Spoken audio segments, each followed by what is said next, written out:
जी आम घरे माने आम घरे कौन कहल माने गोटे रेसिपी या जहाँफल कि आमर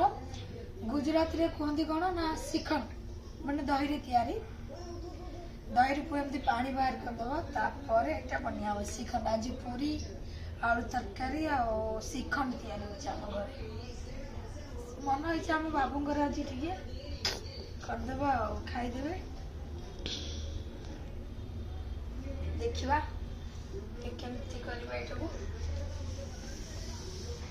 आशा तुम खाओ से हाँ सु खाओ हाँ तमे बोली थी ना श्रीखंड सिकंदर सिकंदर ना खवे वो पापड़ी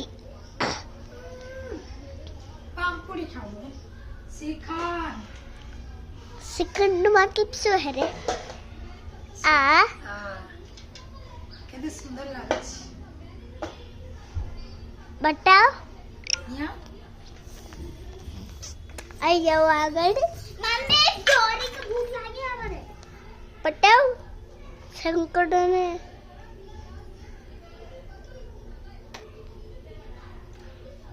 मैंने भी थे